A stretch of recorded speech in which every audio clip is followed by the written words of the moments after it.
Something I wanted to add here and hopefully help other people when you're doing this.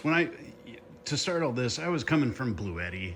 I didn't know much about anything. All I know is the marketing stuff that they show. But when I decided I wanted to do this stuff, I poked around a little bit, and it seemed like I wanted batteries with comms. So, I was looking at the Ecoworthy, and then the other battery I was looking at was the Valterra, whatever it is. And they were the same kind of server rack batteries with close to the same specs, but they had the cool screen on them. I'm like, God, that'd be awesome to have that many screens just for whatever. I know they're useless, but it's just cool.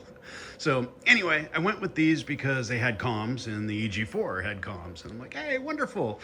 So when I first started setting it up, I was finding out that my charging could not be controlled by state of charge, that it wasn't working right, and there weren't the proper settings in the menu and all that, and it was pushing me back to the fact that maybe I need to set it up as lead acid.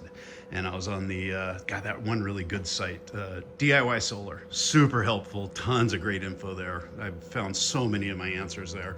But anyway, all the old timers there are like, hey, you just got to set it up lead acid. It's the only way to reliably get the batteries to where they're going and stuff. And I'm like, damn, okay. So I started setting it up that way. And then I started doing the updates. I've got a few of the 12,000 XPs. I've got one for the house batteries over there that run the fridge and the lights and so forth. So I just went and started doing the updates. And then I did the update that took it to the ending of the firmware is 0709. And when I did that, nothing changed in my monitor. Let me make sure I can see this good. Nothing changed in the monitor on the web, but in the settings on the unit, it did change. So I always had the discharge, state of charge stuff, and that worked pretty well. These settings did catch it. But charging was a whole nother thing. And after I did the update, now I've got this system charge SOC limit, and it defaulted to 101%.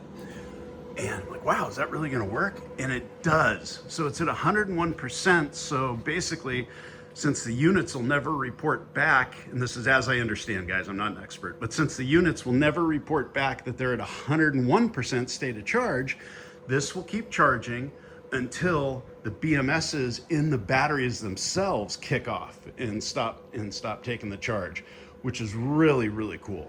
So I was excited about that and been doing it that way for a while. I don't charge them that high unless I'm doing a cycle, but when I change that setting, like after I go through this top balancing cycle that I'm doing now, I'll put it back, and I put it at 85%. And man, they stop at 85%. It is just awesome. I love that is now a feature, and I didn't feel bad about missing out on all my screens if I was going to be stuck doing the lead acid settings. So just another quick tip in case somebody didn't know that, and if there's anything that I said that's wrong, sorry, I'm just learning on my own here, but that's what I know, and that's what's working here. Thanks. Talk to you guys later.